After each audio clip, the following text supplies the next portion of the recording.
My feet ached in the regulation heels I'd been wearing for the last 6 hours. The cabin lights were dimmed for the overnight flight from Miami to New York, and most passengers had settled into restless sleep or the glow of their screens. I moved through the aisles of the 737, collecting empty cups and offering blankets with practiced efficiency. 6 years as a flight attendant had taught me to smile through exhaustion, to soothe turbulent fears, to handle drunk businessmen with grace. But nothing had prepared me for the sound coming from seat 2A. A child's wail, raw and desperate, cut through the cabin's white noise. Not the angry tantrum of a tired toddler. This was grief, wrapped in a 4-year-old's lungs. The kind of crying that made your chest hurt just hearing it. I glanced toward first class. Through the gap in the curtain, I could see a man hunched in his seat, a small boy thrashing in his lap. Other first-class passengers shifted uncomfortably. A woman in 1C pressed her noise-canceling headphones tighter against her ears. The man in 1D flagged down my colleague Jessica with an irritated gesture. "Can't you do something about that?" he demanded, loud enough for half the cabin to hear. "Some of us are trying to rest." Jessica's smile was strained. "I'm so sorry, sir. I'll see what I can do." She disappeared behind the curtain. I heard her speaking in low tones, probably offering the standard solutions. A snack, a coloring book, a stuffed animal from our limited supply. None of it would work. I already knew that. This wasn't hunger or boredom. This was something deeper. The crying intensified. I shouldn't have gotten involved. Crew members had assignments, territories. First class was Jessica's domain. But my feet carried me forward anyway, past the boundary that separated premium seats from the rest of us. The scene that greeted me made something in my chest twist. The man holding the boy was younger than I'd initially thought. Mid-30s, maybe. Dark hair swept back from a face that would have been handsome if not for the exhaustion carved into every line. A scar ran along his jaw, pale against olive skin. His suit was expensive, the kind that cost more than my monthly rent. But none of that mattered, because his eyes held the same desperation as his son's cries. He was trying. God, he was trying. One large hand rubbed circles on the boy's back. The other held a stuffed rabbit that had clearly seen better days. His voice was low, accented, pleading in a language I didn't recognize. Italian, maybe. Jessica caught my eye, relief flooding her features. "Maybe you could try," she whispered. "I've offered everything." I approached slowly.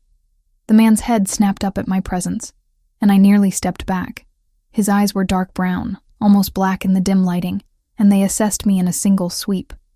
Not lecherous, calculating, like he was determining whether I was a threat or an ally. "Sir?" My voice came out softer than intended. "I'm Alyssa.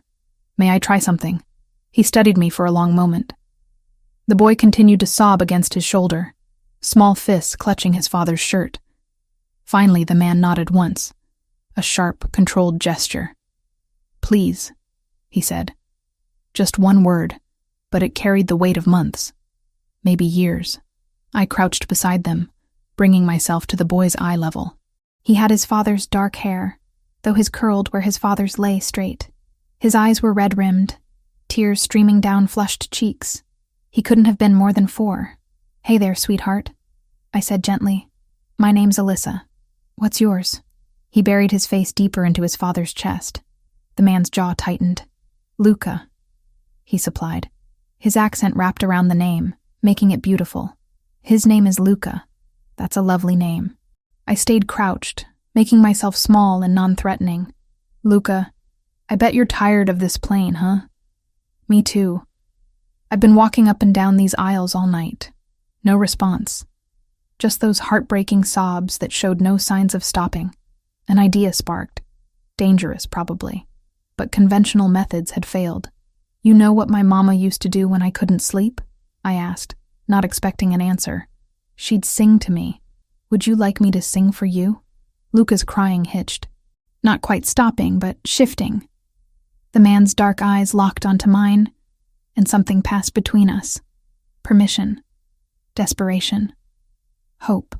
I began to sing. The words came automatically, muscle memory from childhood.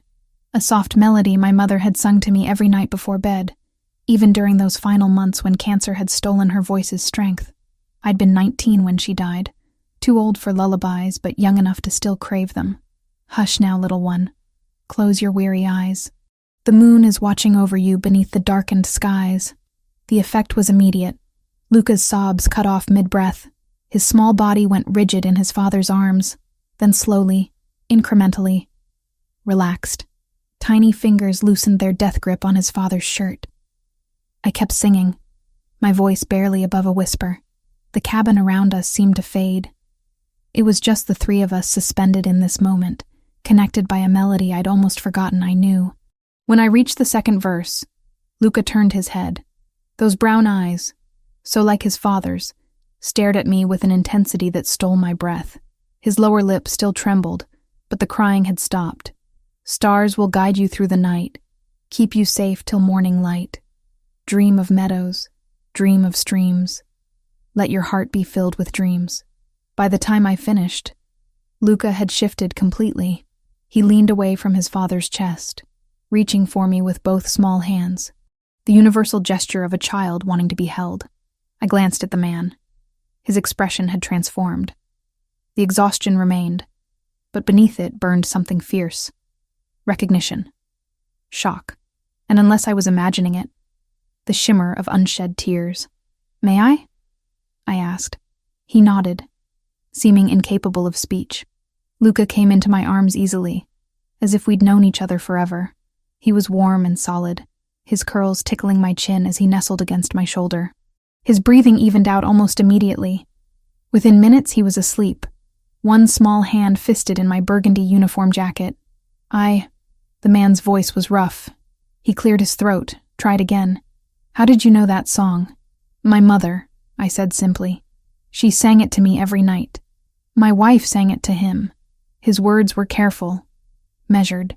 "She died 8 months ago. He hasn't. Since then he doesn't sleep, doesn't eat properly. The doctors say he'll adjust, but..." He gestured helplessly at his sleeping son. My heart cracked. "I'm so sorry. That song. You sound like her." "Not exactly, but..." He shook his head, as if trying to clear it. "What is your name again?" "Alyssa Carter." "Gabriel," he replied, not offering a last name. "Gabriel Montesani." The name meant nothing to me. Should it have? "Well, Gabriel Montesani," I said, adjusting my grip on Luca to make us both more comfortable. "It looks like I'm going to be here for a while. At least until we land. You don't have to..." "I want to," I interrupted. And I meant it. This child in my arms felt right somehow. Natural. Like I was supposed to be here in this moment. Gabriel studied me again. That calculating gaze mapping my face. What he was looking for? I couldn't say. But eventually, something in him settled.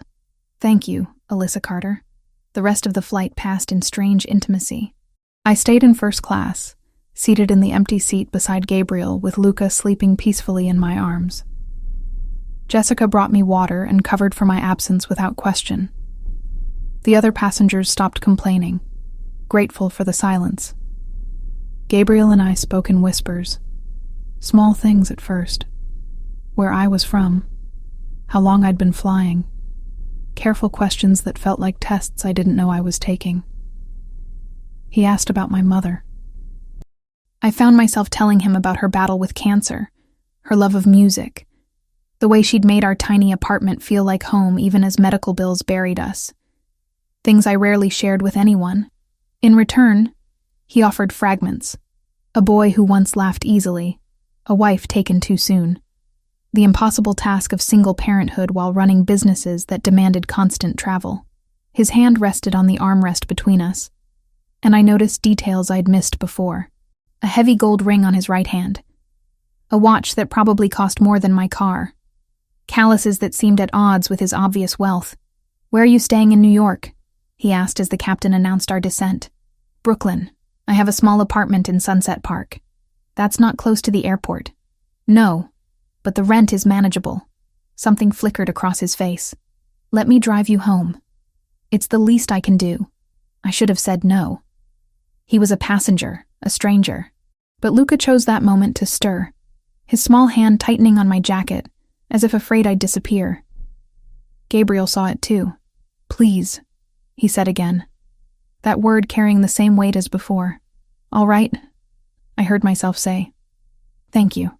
We landed smoothly. I had to wake Luca gently to prepare for taxi. His eyes opened slowly, unfocused, then found mine. A sleepy smile curved his lips. The first smile, Gabriel told me later, he'd seen in weeks. I should have known then, should have recognized that nothing about this was normal, that men who could afford first-class tickets and wore $1,000 watches rarely drove flight attendants home out of simple gratitude. But all I saw was a father desperate to help his grieving son, a boy who had found momentary peace in my arms, and a melody that connected us across the boundary of loss. I should have walked away at the gate, should have said goodbye and returned to my ordinary life. I didn't. Gabriel's car was exactly what I should have expected. Black, sleek, expensive enough to pay my rent for a year. The interior smelled of leather and something spiced that I couldn't identify. Luca sat between us in the back seat, his small hand wrapped around my fingers like a lifeline. "You don't have to hold my hand the whole way, sweetheart," I said gently. "I'm not going anywhere." His grip tightened. Those dark eyes, still puffy from crying, fixed on my face with an intensity that made my chest ache. He didn't speak, just held on. Gabriel watched from the other side, his expression unreadable. The driver, a broad-shouldered man who'd introduced himself only as Vincent, navigated through post-midnight traffic with practiced ease. "He hasn't spoken much," Gabriel said quietly, "since Rachel died. The therapists say it's normal for his age. That grief manifests differently in children." "Rachel was your wife?" "Yes." The single word carried volumes. 8 months ago. Car accident on the Long Island Expressway. She was coming home from visiting her sister in Connecticut. I looked down at Luca, understanding blooming, painful, and clear. This wasn't just a child who missed his mother. This was a child whose entire world had shattered. "I'm sorry," I said, the words feeling inadequate. "That's not enough time. For either of you." "No." Gabriel's jaw tightened. "It's not." We drove in silence for a while. Brooklyn's streets rolled past the tinted windows. Gabriel asked for my address, and I gave it, watching his expression for judgment that never came. Sunset Park wasn't dangerous, but it wasn't Long Island either. "He doesn't sleep," Gabriel said abruptly. "Every night he wakes screaming. Sometimes 3, 4 times. Nothing helps. I've hired 6 nannies in 8 months. The longest one lasted 3 weeks before she quit. That must be exhausting. For both of you, I've tried everything the doctors suggest. Routine, therapy, medication. He won't eat unless I force him, won't play with other children. He just exists. Until tonight." Luca's thumb had found its way to his mouth. His eyes were drooping, his body growing heavy against my side.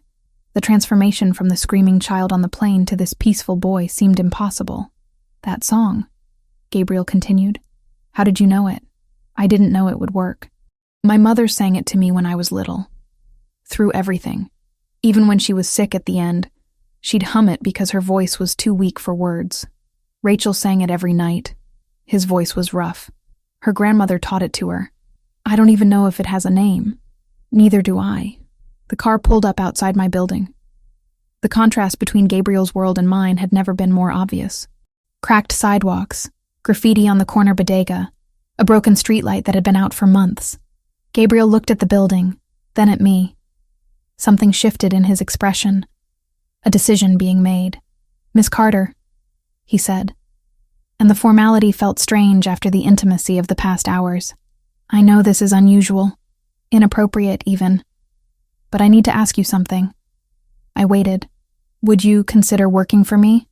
Temporarily, as Luca's nanny?" The request hit me like cold water. "I'm not a nanny, Mr. Montesani. I'm a flight attendant."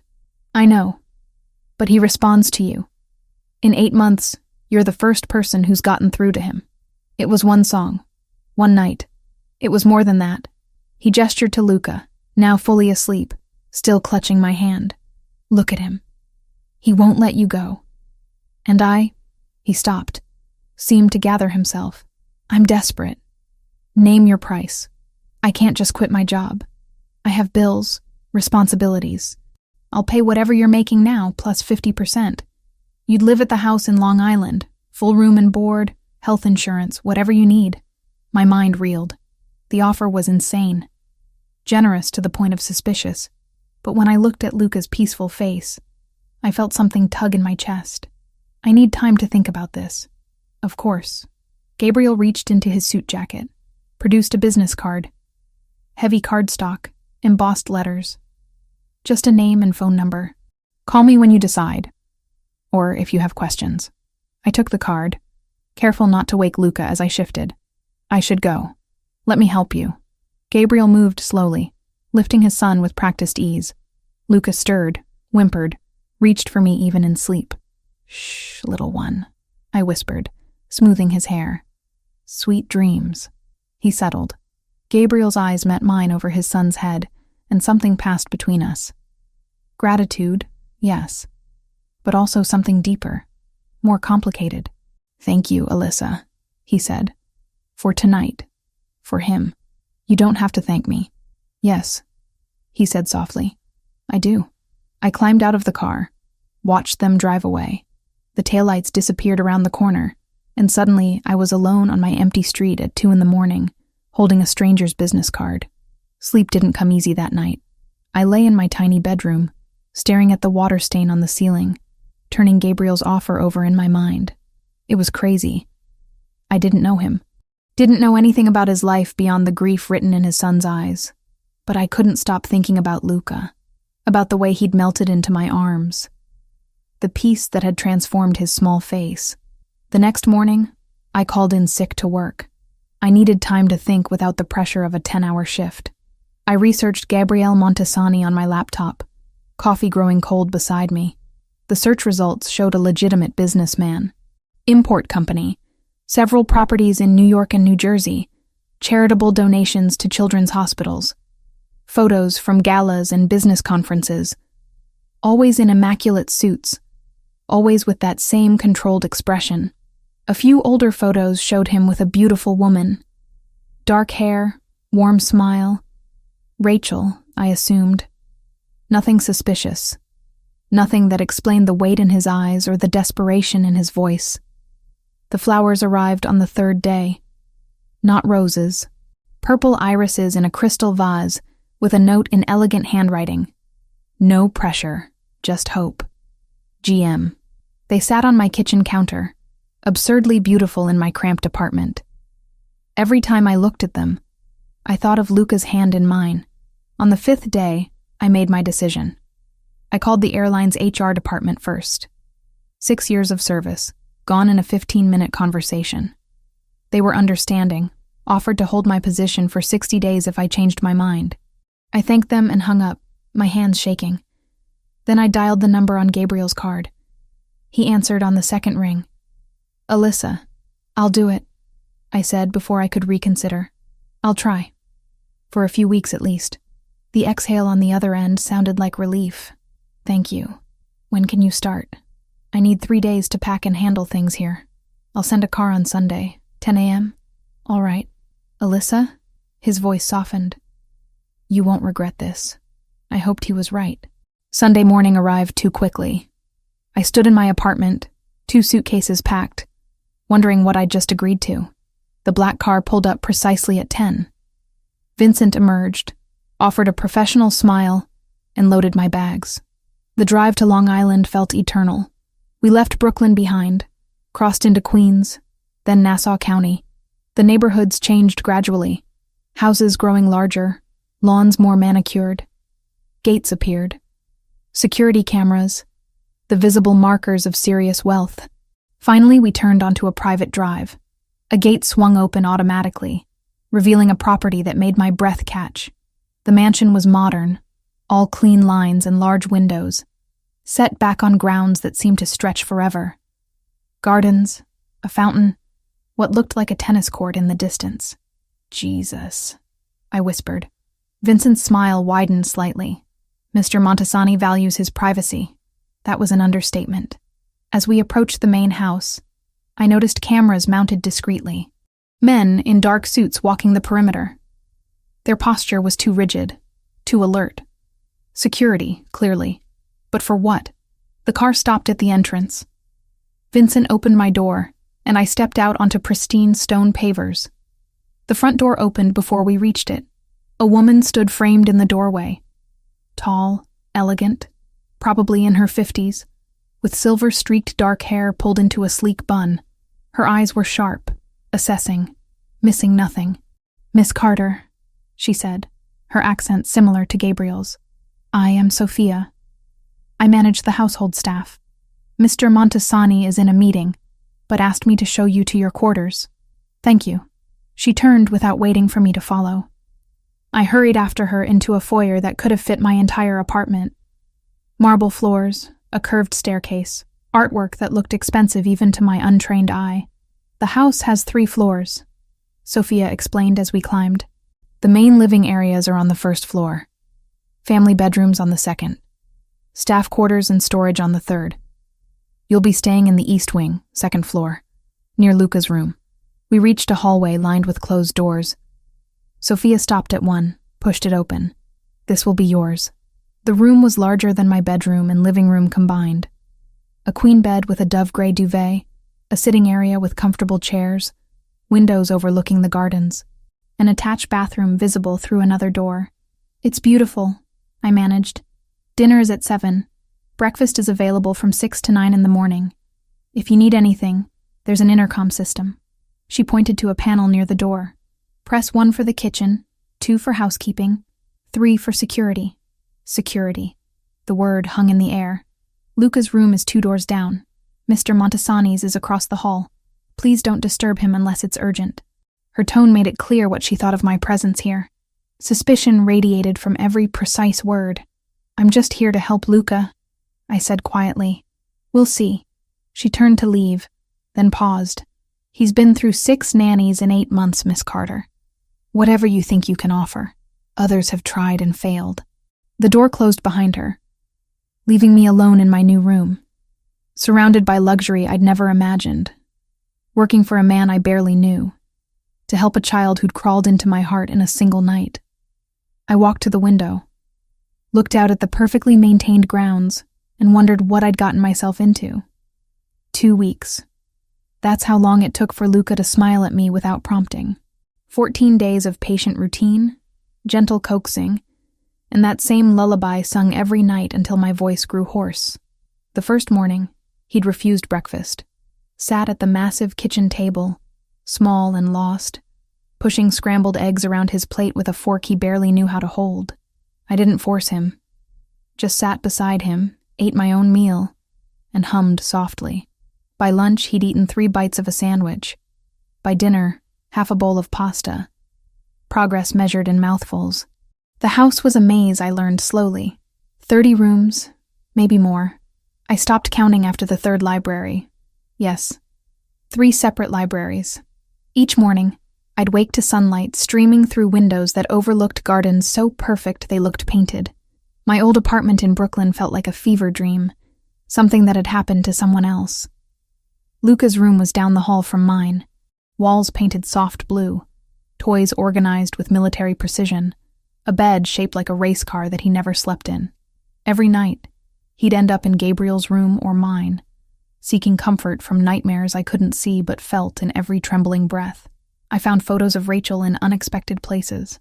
One in Luca's closet, tucked behind winter coats. Another in the music room, propped on the piano. She'd been beautiful. Dark hair that fell in waves past her shoulders, warm brown eyes, a smile that suggested she'd known how to find joy in small moments. In every photo, Gabriel looked at her like she was his entire world. "You have her voice," Sophia told me one afternoon. The housekeeper had thawed marginally over the 2 weeks, her suspicion replaced by grudging acceptance. Not exactly, but the tone, the pitch, it's close. That explained the lullaby, the way Luca had responded so immediately on the plane. I wasn't just singing his mother's favorite song. I sounded like her while doing it. The knowledge sat heavy in my chest. I was a replacement, a vocal ghost meant to soothe a grieving child. But when Luca laughed for the first time, a bright sound that filled the garden where we were playing, I couldn't bring myself to care about my role, only about the boy who was slowly coming back to life. Gabriel noticed. Of course he did. He'd started spending more time at home, appearing at meals, joining us for afternoon walks around the property, always watching, those dark eyes tracking every interaction between Luca and me. He ate everything on his plate, I reported one evening. We stood in the hallway outside Luca's room, where the boy had finally fallen asleep without crying, and he asked me to read him 3 different books. 3? Gabriel's expression softened. He hasn't asked for stories since. I know. I did know. Sophia had told me. The old nannies had told me during the brief overlapping days before they'd left. Luca hadn't wanted books, hadn't wanted music, hadn't wanted anything that reminded him of before. Thank you, Alyssa. Gabriel's voice was low, intimate in the dimmed hallway. I don't know how you're doing this, but thank you. Our eyes met, held. Something passed between us, electric and dangerous. I stepped back, breaking the moment. Just doing my job, I said, too brightly. His jaw tightened. Right. Your job. These moments multiplied, hands brushing when we both reached for Luca's hand during walks, shoulders touching in the narrow doorway of the playroom, long conversations after Luca slept. Sitting in the library with Brandy, I barely touched while Gabriel told me about his childhood in Sicily, his parents' immigration, the weight of family legacy. He never mentioned his work, just businesses, import companies, investments.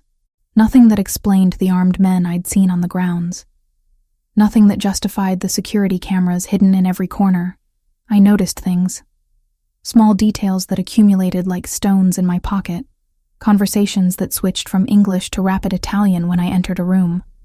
Men in dark suits who visited late at night, their faces hard, their postures suggesting violence held barely in check. The way Gabriel's entire demeanor changed during phone calls, his voice dropping to something cold and commanding that made my spine straighten instinctively. Who are those men? I asked Sophia one afternoon while folding Luca's laundry. Her hands stilled. Business associates. They don't look like businessmen.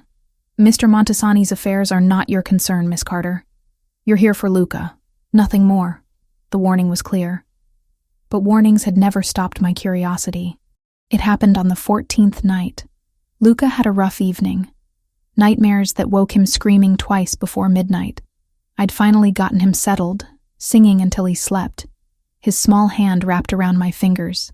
My throat was dry. I headed downstairs for water, moving quietly through the dark house. The kitchen was in the west wing, past Gabriel's study. As I approached, I heard voices. Low, angry, speaking English for once. I should have kept walking. Should have minded my business. But Gabriel's voice stopped me. I don't care what Sinaloa wants, he said, the words sharp as broken glass. They don't dictate terms in my territory. Territory. The word snagged in my brain. Another voice, unfamiliar. They're pushing hard, boss. 3 shipments intercepted this month. They're testing you. Then we eliminate the problem. Permanently. I want Rodriguez found and handled before the end of the week. Eliminate. Handled. Words that meant something specific when spoken in that tone. My hand found the wall, steadying myself. This wasn't business. This was something else. Something dangerous. What about the girl? A different voice now. The nanny. She's been asking questions. Alyssa is not your concern. Gabriel's tone could have frozen fire. She's here for my son. That's all. With respect, sir, she's a liability. Civilians always are. She's not a liability. She's... He paused. She's off limits. Make sure everyone understands that. I backed away slowly, my heart hammering so hard I was certain they could hear it. Back through the hallway, up the stairs, into my room where I locked the door with shaking hands. Eliminate. Territory. Sinaloa. The words replayed in my mind, connecting dots I'd deliberately ignored. The security. The armed men. The way people spoke Gabriel's name with a mixture of respect and fear. Gabriel Montesani wasn't just a businessman. He was something else. Something I'd been naive to miss. I didn't sleep. Just sat on my bed, watching the door, trying to decide what to do. Leave. Obviously leave. Call the police. Except what would I tell them? That I'd overheard a conversation that might mean nothing?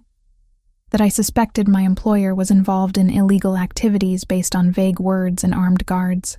And Luca, God, Luca, the boy who'd finally started eating, started smiling, started healing. If I left, would he regress? Would he spend another 8 months crying himself to sleep every night? Dawn broke. I still hadn't decided. A knock on my door made me jump. Alyssa? Gabriel's voice, calm and controlled. Are you awake? I didn't answer. I know you heard last night. I saw you in the hallway. My stomach dropped. Of course he'd known. Men like him missed nothing. We need to talk. Please. Against my better judgment, I opened the door. Gabriel stood in the hallway, still dressed in last night's clothes, exhaustion written in every line of his face. But his eyes were alert, assessing, dangerous. Come with me, he said. Not a request. He led me to his study, closed the door, gestured to a chair I didn't take. We stood facing each other across his massive desk, the morning light casting long shadows between us. I'm not going to lie to you, Gabriel said. You deserve better than that. What are you? I asked, my voice steadier than I felt. What do you think I am? I think you're involved in something illegal. Something dangerous. I think those men who visit aren't business associates. I think territory means something different to you than it does to most people. His mouth curved, not quite a smile. You're intelligent. I've always known that. Answer the question. My family has been involved in certain operations for 3 generations. Import, export, protection services. Some of it legitimate. Much of it not. He met my eyes steadily. You'd call it organized crime. The mafia, if you want to be traditional about it. The confirmation hit like a physical blow, even though I'd known. Suspected. Hoped I was wrong. But known. I need to leave, I said. Now. You can. I won't stop you. The car is yours anytime you want it. Just like that. Just like that. He moved around the desk, closing the distance between us. But before you go, think about Luca. Think about the past 2 weeks. The progress he's made. The smiles. The fact that he's eating, playing, living again instead of just existing. That's not fair. No, Gabriel agreed. It's not. But it's true. You saved my son, Alyssa. You brought him back from somewhere dark I couldn't reach. And if you leave now, he'll lose you the same way he lost his mother. Another woman who sang him to sleep and then disappeared forever. Tears burned my eyes. You're using him to manipulate me. I'm asking you to consider his needs alongside your fear. Yes, my work is dangerous. Yes, I'm involved in things that would horrify you if you knew the details. But Luca is innocent. And he needs you. Daddy? The small voice from the doorway shattered the moment. Luca stood there, clutching his rabbit, tears streaming down his face. Lysa leaving? I was across the room before I could think, gathering him into my arms. No, sweetheart. I'm not leaving. Promise? His small hands fisted in my shirt. Promise not go like Mama? My heart broke clean in half. Over his head, my eyes met Gabriel's. The bastard knew exactly what he was doing. Knew I couldn't walk away from this child who'd wrapped himself around my heart. I promise, I whispered, sealing my fate. I'm not going anywhere. The rules were simple. I cared for Luca, nothing more. Gabriel and I existed in parallel orbits, intersecting only when necessary for his son's welfare. Professional distance maintained at all times. It lasted exactly 4 days. The problem was proximity. Gabriel started working from home more frequently, his office door open, his presence a constant gravitational pull I tried to ignore. He'd appear at mealtimes, join our afternoon routines, sit with us during Luca's bath time. Always watching, always there, making the mansion feel smaller with every passing hour. You don't have to shadow us, I said one afternoon. We stood in the garden while Luca chased butterflies through flower beds that probably cost more than my annual salary had been. I know what I'm doing. I'm not shadowing. Gabriel's hands were in his pockets, his suit jacket discarded somewhere inside. White shirt sleeves rolled to his elbows revealed forearms corded with muscle. I'm spending time with my son. You're hovering. Perhaps. A slight smile touched his mouth. Can you blame me? He's laughing again. Playing. Being a child instead of a ghost. I don't want to miss a moment of it. I couldn't argue with that, so I stopped trying to maintain distance and let him orbit closer. Dangerous, but inevitable. Luca bloomed under his father's attention. The nightmares came less frequently. He ate without coaxing, started asking questions about everything, his vocabulary expanding daily, as if making up for months of silence. Why is the sky blue? He asked one morning at breakfast. Gabriel looked at me, eyebrow raised. I launched into an explanation about light refraction that was probably too complicated for a 4-year-old, but seemed to satisfy him. Smart and beautiful, Gabriel murmured when Luca ran off to play. Dangerous combination. Don't. I stood, gathering dishes. We have boundaries, remember? I'm simply observing facts. Observe them silently. But the tension between us stretched tighter every day. Hands that lingered too long when passing Luca between us. Conversations that drifted from logistics into something deeper, more personal. The way his eyes tracked me across rooms when he thought I wasn't looking. I told myself it meant nothing. He was grateful, that's all. I'd helped his son. Natural to feel some attachment to the person who'd done that. I told myself this while lying awake at night, my room 2 doors from his, hyper-aware of his presence across the hall. The park trip was my idea. 3 weeks in the mansion, and Luca needed more than manicured gardens. He needed other children, playground equipment, the chaos of normal childhood. Gabriel resisted. It's not safe. He needs socialization. You can't keep him locked in a gilded cage forever. Something flickered in his expression. Watch me. Gabriel. I kept my voice gentle but firm. He's doing so well, but he needs more than just us. Please. He studied me for a long moment, then sighed. Fine. But Vincent and 2 others come with us. Non-negotiable. Deal. The park was 30 minutes away, public and crowded on a Saturday afternoon. Families everywhere, children screaming joyfully on swings and slides. Luca's eyes went wide. Can I? He pointed to the jungle gym. Go, Gabriel said, and Luca took off like he'd been released from prison. Vincent and the other guards, whose names I'd learned were Marco and Anthony, positioned themselves strategically. Not obviously threatening, but there, always there. I tried not to think about what kind of life required this level of security for a trip to the park. Luca played. I pushed him on swings, caught him at the bottom of slides, laughed when he got dizzy from the spinning merry-go-round. Gabriel watched from a bench, phone in hand but eyes on his son. The expression on his face made something in my chest ache. This was what he'd been missing. Joy, normalcy, the simple pleasure of watching his child be happy.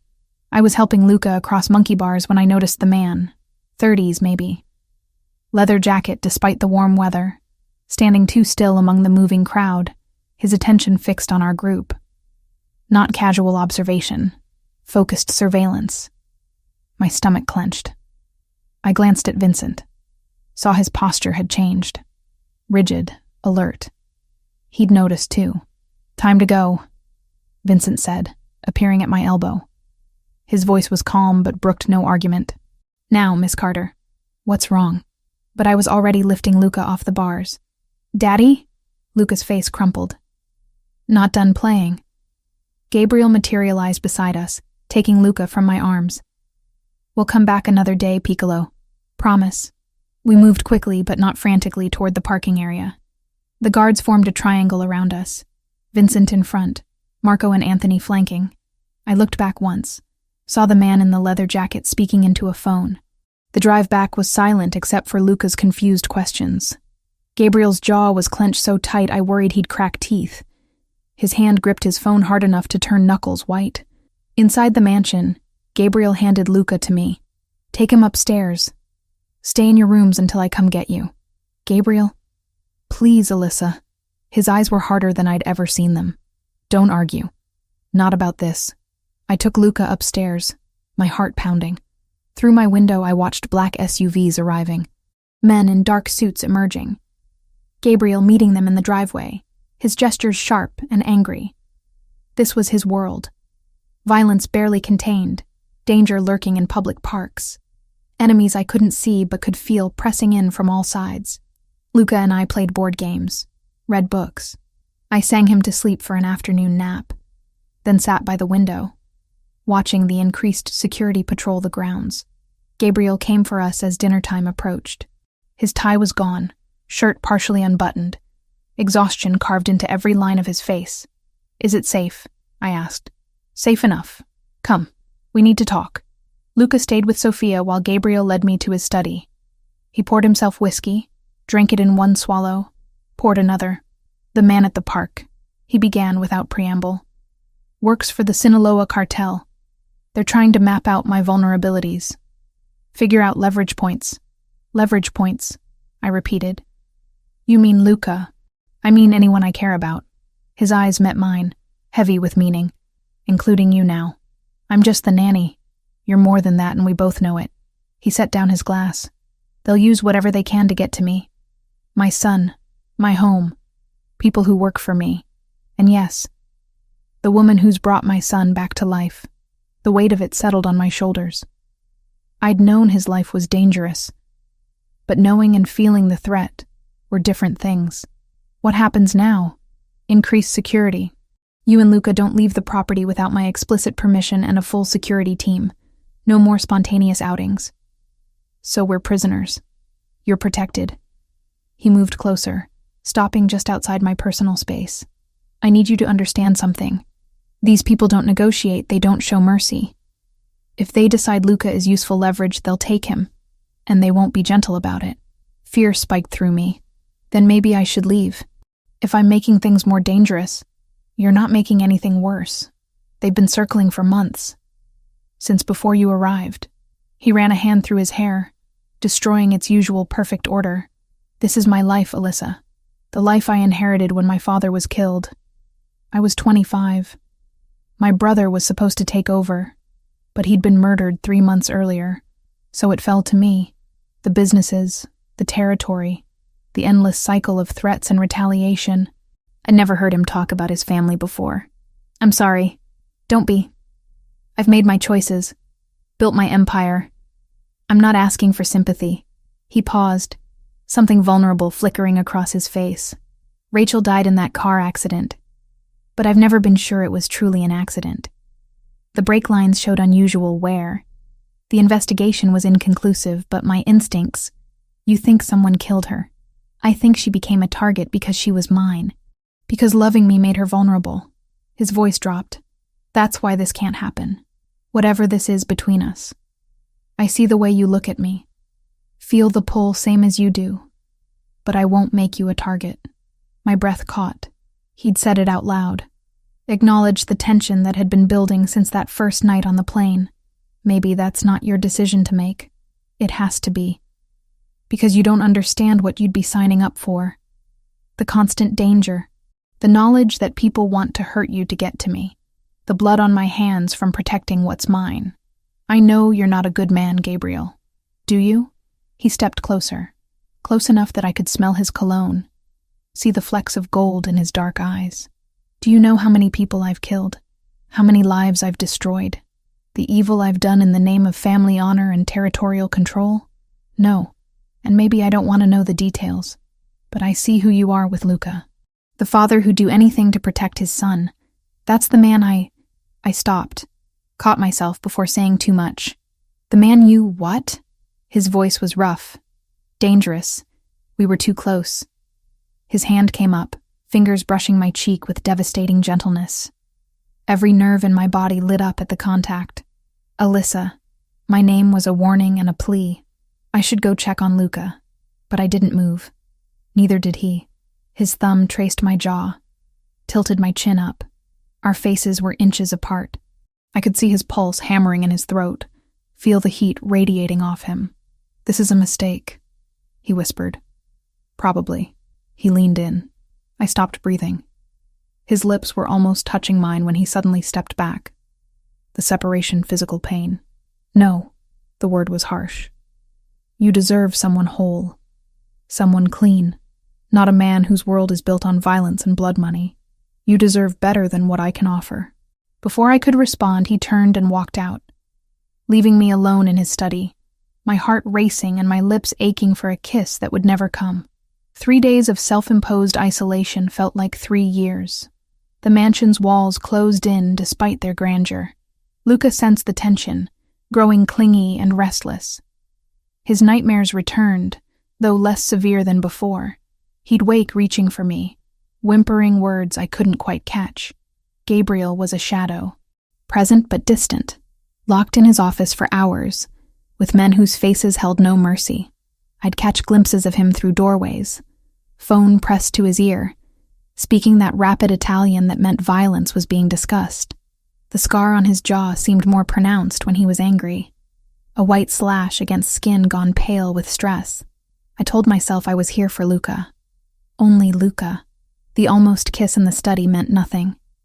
Gabriel had made his position clear. We existed in separate worlds that should never collide. My heart disagreed with increasing urgency. The attack came at 3 a.m. I woke to sounds that didn't belong.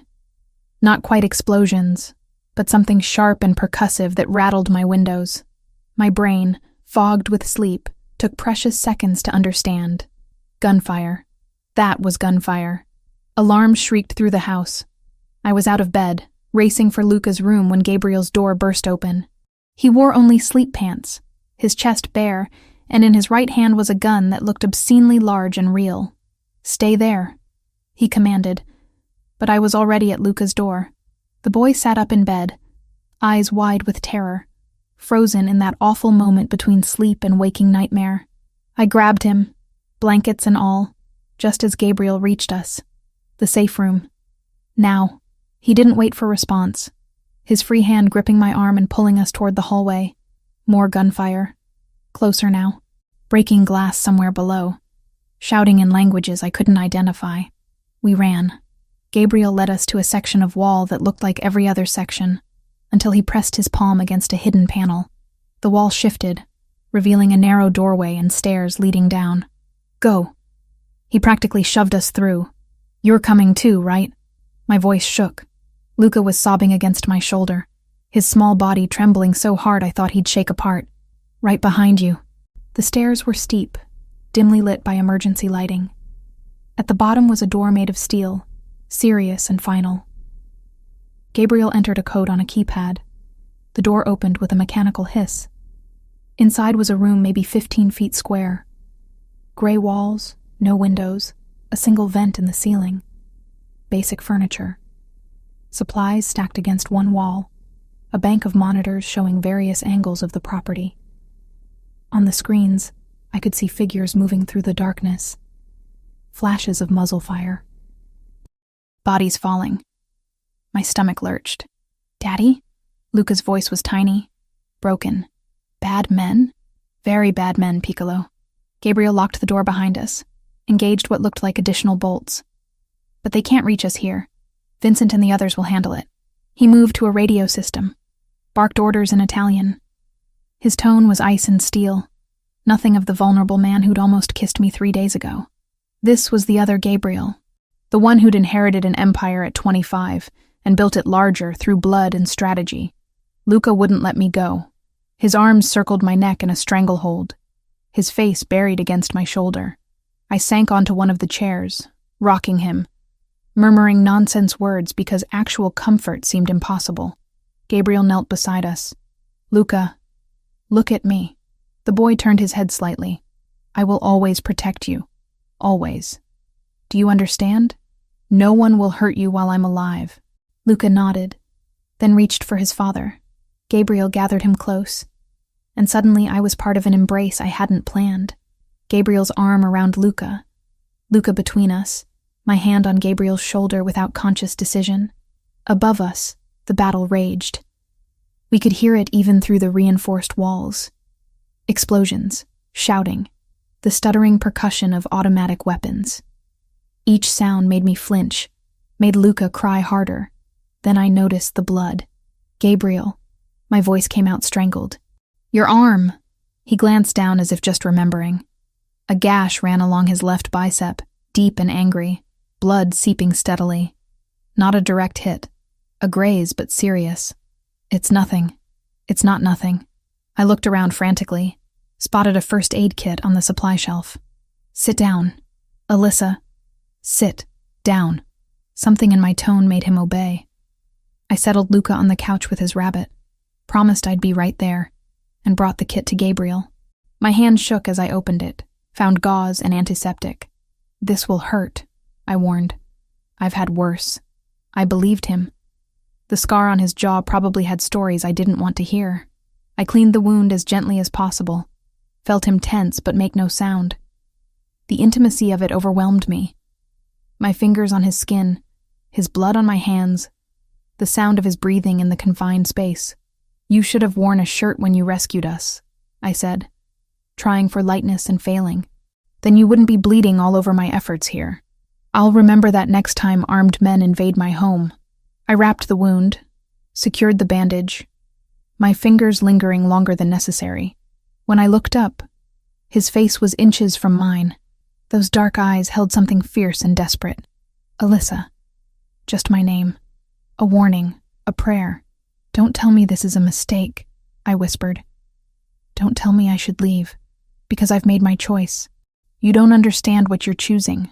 I understand that Luca needs me, that you need me, even if you won't admit it. I understand that this, I gestured at the walls surrounding us, the violence outside, is terrifying. But so is the thought of leaving. His hand came up, cupped my face with devastating gentleness. Blood still stained his fingers, making the gesture somehow more honest, more real. I will never be the man you deserve. Stop deciding what I deserve. He leaned in. I stopped breathing. This time he didn't pull away. His lips met mine with a hunger that stole thought. The kiss was urgent, desperate, tasting of fear and adrenaline and something sweeter underneath. His uninjured arm pulled me closer, and I went willingly, my fingers tangling in his hair. We broke apart when Luca whimpered.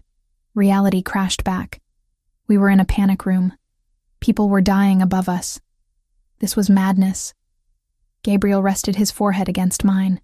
If anything had happened to you, if they'd reached you before I did, they didn't. This time, his voice was raw.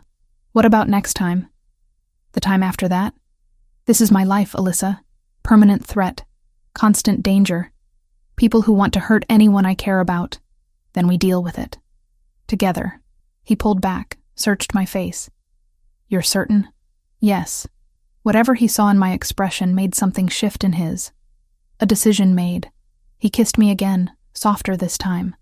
A promise instead of desperation. The radio crackled. Vincent's voice came through. Sir, we've secured the perimeter. 3 hostiles down, 2 in custody. Gabriel moved to the radio, his professional mask sliding back into place. Casualties on our side? 2 injured, non-critical. The house is secure. Keep the prisoners alive. I want to know who sent them. He ended transmission, turned back to me. It's over. For tonight. We stayed in the safe room another hour, letting Luca calm fully before venturing upstairs. When we finally emerged, dawn was breaking. The house looked normal from inside. But through the windows, I could see evidence of the attack. Bullet holes in stone. Broken glass. Dark stains on the driveway that made my stomach turn. Men were moving through the grounds, cleaning, repairing, erasing, making the violence disappear as if it had never happened. Gabriel carried Luca, who'd fallen into exhausted sleep. I followed them upstairs, watched as he laid his son in bed with infinite care. The tenderness on his face made my chest ache. In the hallway, he caught my hand. Get some rest. We'll talk later. Where are you going? To have a conversation with our guests. His expression went cold. They'll tell me who sent them, and then I'm going to end this threat permanently. Gabriel, I know what I'm doing, Alyssa. This is war, and I'm very good at war. He kissed me once more, quick and fierce, then disappeared down the stairs. I stood alone in the hallway, my lips still burning, my hands still shaking, fully understanding the choice I'd made. This was my life now. Violence and danger, and a man who killed to protect what was his. And somehow, terrifyingly, I was all in. The week after the attack transformed Gabriel. His arm healed, the bandage growing smaller each day until only a thin scar remained, pink and angry against his skin. But something else had changed. He moved through the house like a storm gathering strength, all controlled fury and deadly focus. I'd catch him in his study at odd hours, surrounded by maps and photographs, speaking rapid Italian into secure phone lines. The language of violence planning. His men came and went like shadows, their faces grim, their weapons no longer concealed. "You need to involve the police," I said one evening. Luca was asleep upstairs, finally settled after another nightmare. Gabriel and I stood in the library, the room dark except for firelight. "Let the authorities handle this." His laugh was bitter. "The authorities? Alyssa, half the police department is on someone's payroll. Mine, the cartels, other families. You think I can walk into a precinct and file a report about attempted murder by a Mexican drug cartel? There must be someone clean. FBI, maybe. And tell them what? That I'm a crime boss whose territory is being threatened? That would go well." He poured whiskey, didn't drink it. Just held the glass like an anchor. "This is my world. We handle our own problems." "By killing people." "Yes." No apology in his tone. "By eliminating threats before they eliminate us, before they hurt Luca, before they hurt you." The casual way he included me in that equation made my pulse stutter. "Gabriel, I'm sending you away." He cut me off, his voice leaving no room for argument. "You and Luca. There's a safe house in Vermont. Private property. Heavily secured, far from here. You'll stay there while I handle this." "No." His eyes narrowed. "This isn't a negotiation. You're right. It's not." I crossed to him, close enough to see the exhaustion he tried to hide. "You don't get to push me away now. Not after everything. I'm trying to protect you." "I know, but I'm not leaving. Luca needs stability, not another disruption. And you—" I stopped, gathered courage. "You need to know someone is waiting for you to come back." Something cracked in his expression. "Don't make me care more than I already do. It's dangerous for both of us." "Too late." He set down the glass, moved into my space. His hands framed my face, thumbs brushing my cheekbones. "I've spent 8 months trying not to feel anything. Trying to stay numb because feeling meant remembering what I lost. Then you appeared on that plane with your voice and your kindness, and you made me feel again. Is that so terrible? It terrifies me." His forehead pressed against mine. "Because I can't lose you. I won't survive losing someone else I love." Love, the word hung between us, enormous and fragile. "Then don't lose me," I whispered. "Come back safe." He kissed me like a man going to war. Desperate and claiming, his hands tangling in my hair, his body pressing mine against the wall. When we finally broke apart, we were both breathing hard. "I need to know you're safe," he said. "Please, go to Vermont, just until this is over. Only if you promise to come back." "I promise." His voice was steel wrapped in silk. "Nothing will keep me from you." That night we stayed together. Not in his bed or mine, but in the library where we'd first acknowledged what was building between us. He held me on the leather sofa, his arms solid and warm, while I traced the scar on his jaw and memorized the way his breathing changed when I touched certain places. We talked until dawn, about his childhood in Sicily, my mother's final days, the weight of legacy and loss. He told me about Rachel with a tenderness that made my heart ache, how she'd loved gardens and terrible romantic comedies, how she'd made him laugh even on his darkest days, how her death had hollowed him out until Luca was the only thing keeping him tethered to life. "She'd like you," he said softly. "She always said I needed someone who'd challenge me instead of just obeying. I'm not trying to replace her. I know. You couldn't if you tried. You're entirely your own." He kissed my temple. "That's why I'm falling for you." Morning came too quickly. Gabriel had arranged everything. Vincent would drive us to Vermont immediately. The house was stocked, secured, staffed with people Gabriel trusted absolutely. We'd stay as long as necessary. Luca was confused when I told him we were taking a trip. "What about Daddy?" "Daddy has work to do," Gabriel explained, kneeling before his son. "But Alyssa will take care of you, and I'll come get you both very soon. Promise?" "Promise, Piccolo." He pulled Luca into a fierce hug. Over his son's head, his eyes met mine. The look in them said everything words couldn't. The drive to Vermont took 5 hours. Luca slept most of the way, exhausted from anxiety he couldn't articulate. I watched forests replace suburbs, mountains rise in the distance, civilization thinning until we turned onto a private road that wound through pine trees for miles. The house was beautiful, modern architecture blending seamlessly with wilderness. Large windows, natural wood, a sense of peaceful isolation. Under different circumstances, it would have been a vacation. Instead, it felt like exile. The days crawled. I kept Luca occupied with games, books, exploring the woods around the property under watchful guard supervision. He asked for his father constantly. I had no answers to give. Sophia called once a day with updates so vague they told me nothing. Mr. Montesani is handling the situation. He asked me to tell you he's thinking of you. A week passed. 7 days of not knowing if Gabriel was alive or dead. 7 nights of lying awake, straining to hear a phone ring, praying for news that didn't come. Luca sensed my fear. His nightmares returned with a vengeance. He'd wake screaming for both of us, his father and me, the 2 people he'd come to depend on.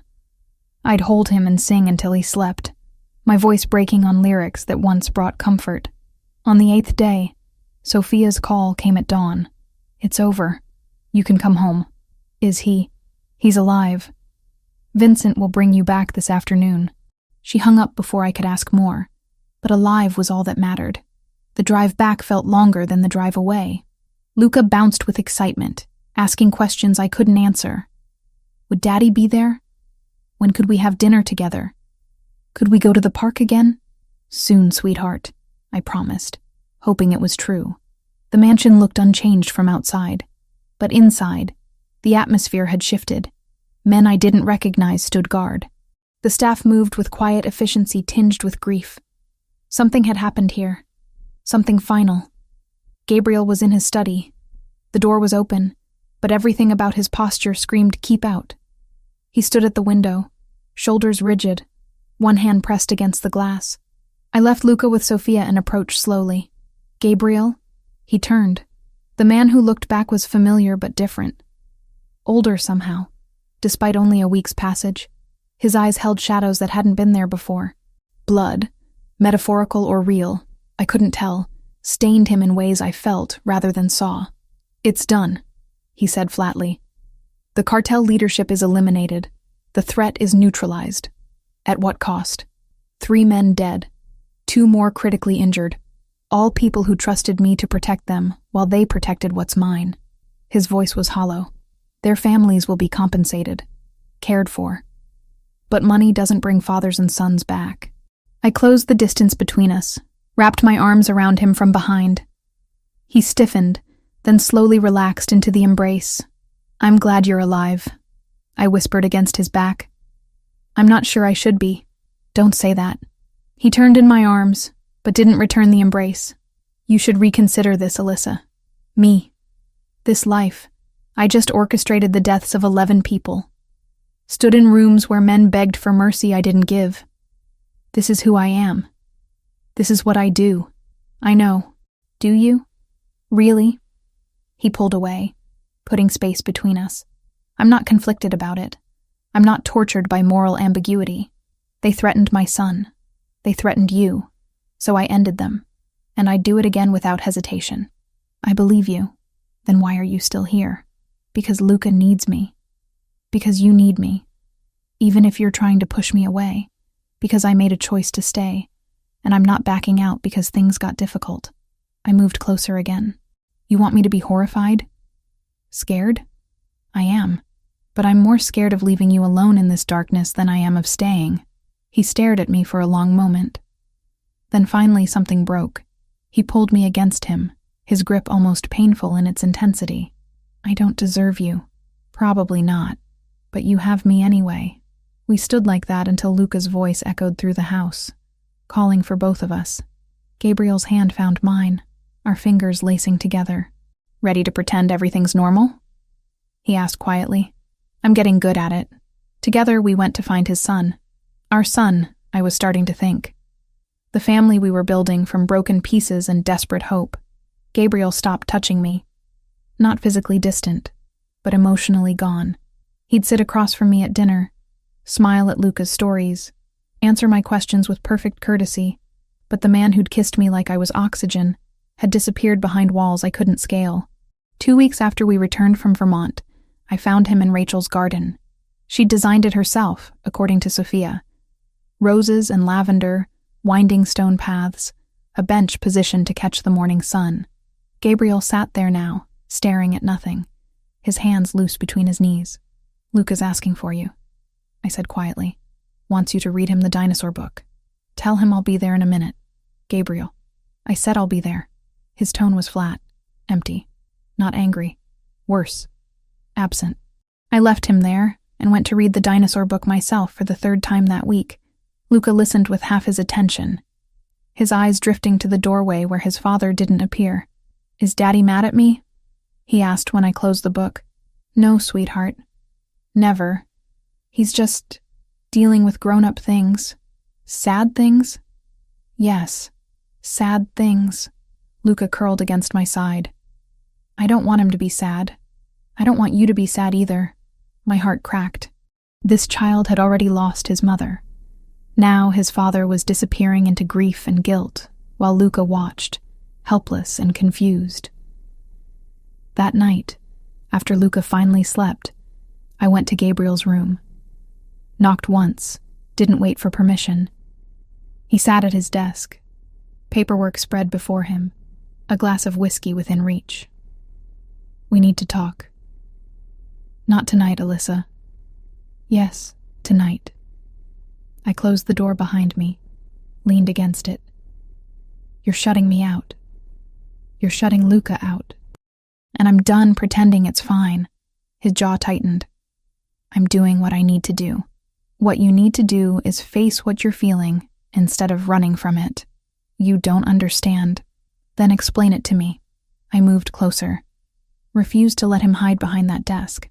"Tell me why the man who said he was falling for me won't look me in the eye anymore. Tell me why Luca asks if his father is mad at him because you barely speak to him." That got through.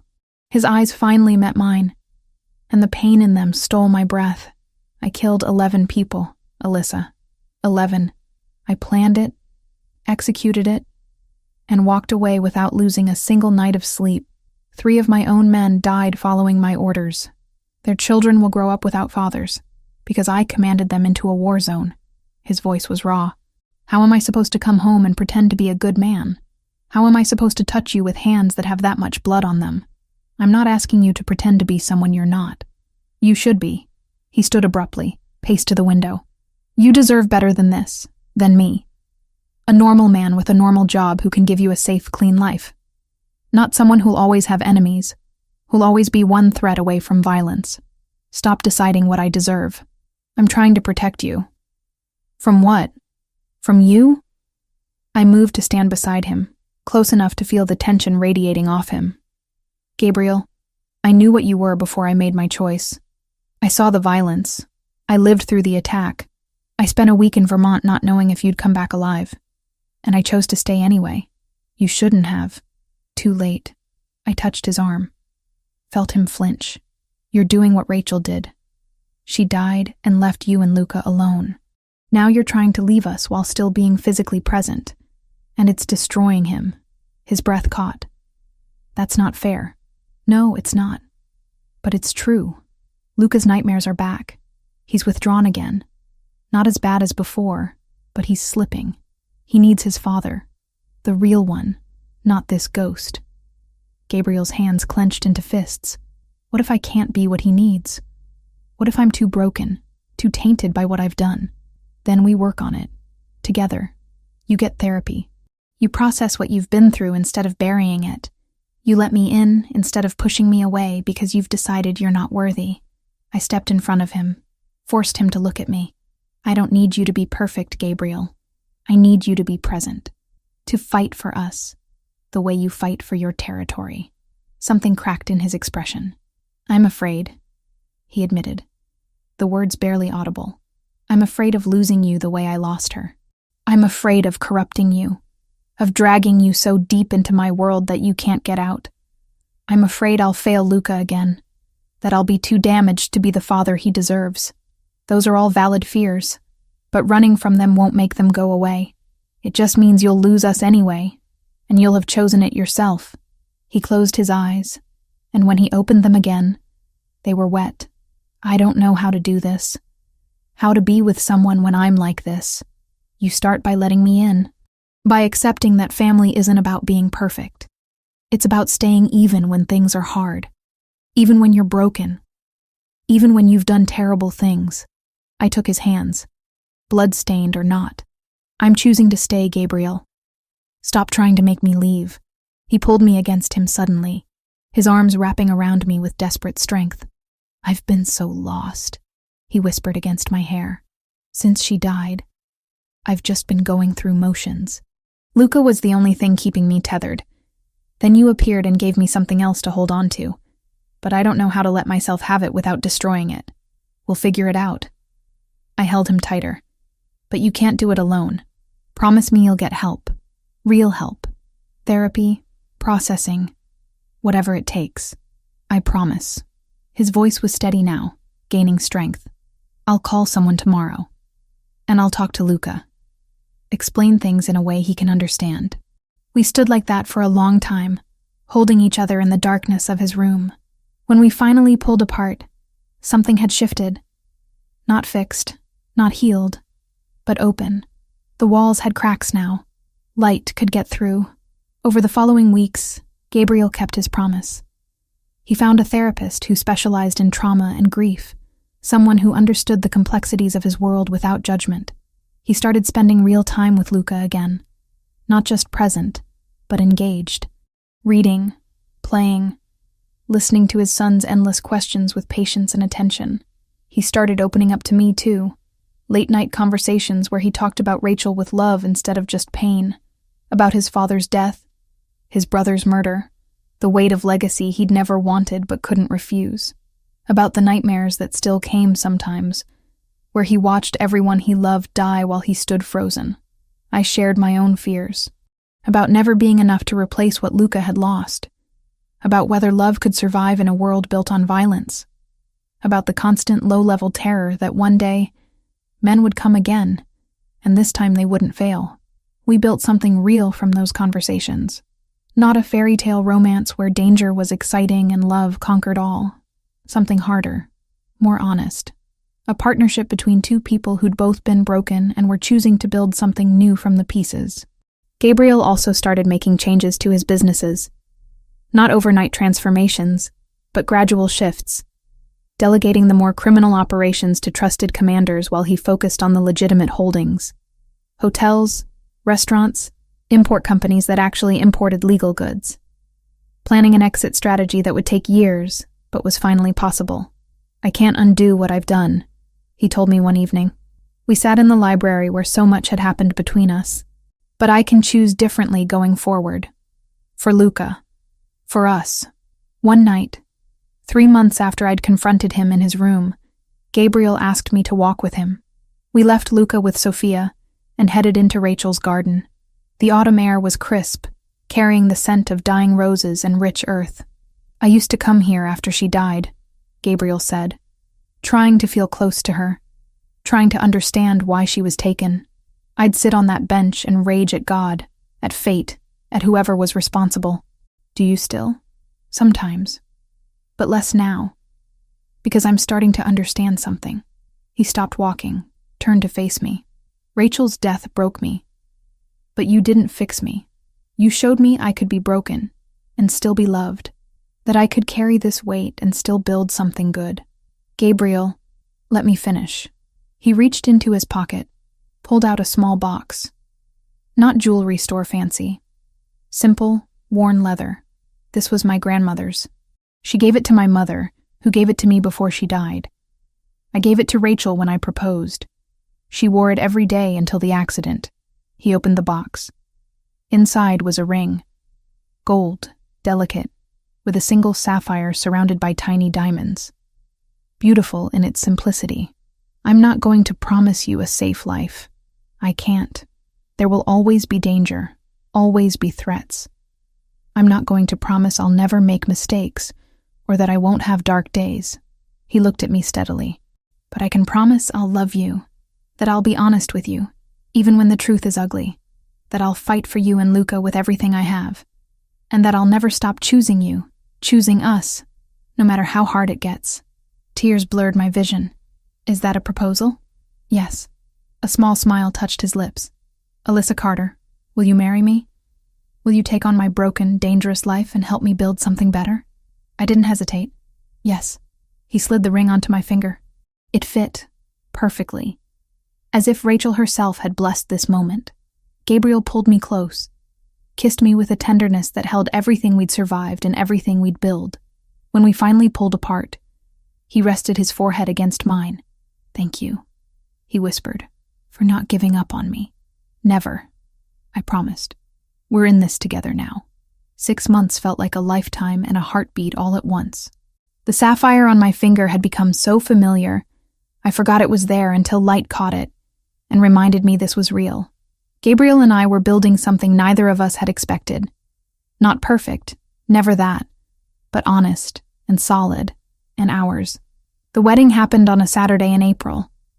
We'd chosen Gabriel's property in upstate New York, a place I'd never seen before. Rolling hills, a small lake reflecting clouds, privacy wrapped in natural beauty. No press, no strangers, just 30 people who actually mattered. Vincent stood as best man, his usual stoic expression cracking into something resembling a smile. Sophia cried, which shocked everyone including herself. But Luca stole the entire show. He wore a miniature suit that matched his father's, his dark curls tamed with gel that lasted approximately 10 minutes. He carried the rings on a small pillow, walking down the makeshift aisle with such serious concentration that several guests laughed through their tears. When he reached us, he looked up at Gabriel with those identical brown eyes and whispered loud enough for everyone to hear. I did good, Daddy? Perfect, Piccolo. Gabriel replied, his voice thick. Then Luca turned to me. You're really staying forever now, right, Lisa? Forever. I promised, and meant it with every cell in my body. The ceremony was brief. No religious officiant, just a judge who owed Gabriel a favor and didn't ask questions about the armed men positioned discreetly around the perimeter. We exchanged vows we'd written ourselves. Gabriel promised honesty even when it hurt, protection always, and love despite his broken edges. I promised to stay through the darkness, to build our family with intention, and to never let him forget he was worthy of happiness. When the judge pronounced us married, Gabriel kissed me like we were alone instead of surrounded by witnesses. Thorough, claiming, a promise of what would come later. Luca made a disgusted noise that had everyone laughing, breaking the intensity into something lighter. The reception was simple. Good food, better wine, music that drew people onto a dance floor we'd set up on the grass. I danced with Gabriel, with Luca, with Vincent, who moved with surprising grace. As the sun set and lights strung through trees flickered on, I caught Gabriel watching me from across the crowd. The expression on his face made everything worth it. All the fear, all the danger, all the impossible choices that had led us here. We spent our wedding night in the main house, Luca asleep down the hall with Sophia on guard duty. No honeymoon trip, not yet. Gabriel's business still required constant attention, and I had started classes at Columbia for my psychology degree. We were rebuilding our lives around the reality of who we were, not some fantasy of who we wished we could be. The following months developed a rhythm. Gabriel continued therapy twice weekly, working through layers of trauma and guilt that would take years to fully process. He delegated more of his criminal operations, focusing on legitimate businesses he could actually discuss at dinner without making me wince. The transition was slow, complicated, sometimes violent when rivals saw weakness in his retreat. But he held steady. I threw myself into my studies with an intensity that surprised me. Child psychology, trauma therapy, developmental resilience. Every lecture, every textbook, felt like I was learning how to better help Luca, how to understand the wounds left by losing a parent. Gabriel supported it completely, even funding a small clinic I dreamed of opening once I finished my degree. A place for children who'd experienced loss and violence, who needed someone who understood that healing wasn't linear. We visited Rachel's grave together one Sunday in August. The cemetery was quiet, peaceful, her stones simple but elegant. Gabriel laid roses while Luca picked wildflowers from the edge of the property. I stood back, giving them space, until Gabriel reached for my hand and pulled me forward. "She'd want to meet you," he said quietly. "Want to know the woman who brought her son back to life." I knelt beside the grave, placed my own small bouquet. "Thank you," I whispered to a woman I'd never known, "for loving them first, for showing Gabriel what family could be, for the song you sang that found its way to me." Luca pressed against my side. "Mama would like you, Lissa." "Daddy said so." "I hope so, sweetheart." We stood there until the sun dipped low, 3 people connected by loss and love, and the messy work of building something new from broken pieces. Luca flourished that year. Therapy helped him process his grief in ways we couldn't.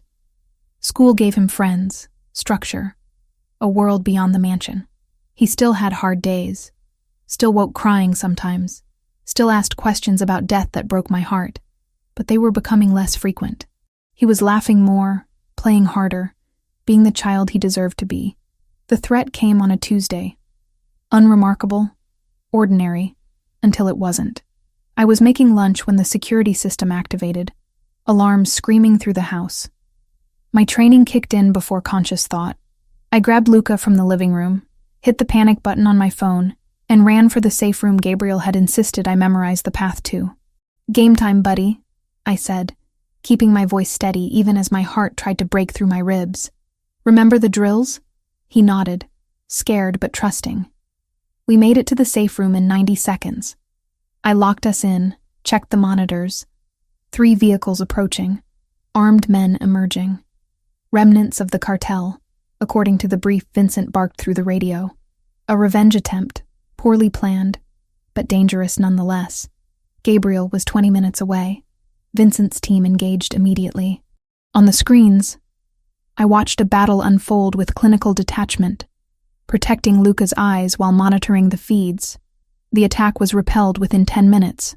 Sloppy, desperate, doomed from the start. When Gabriel finally burst through the safe room door, his face was ashen. He gathered both of us into his arms, breathing hard.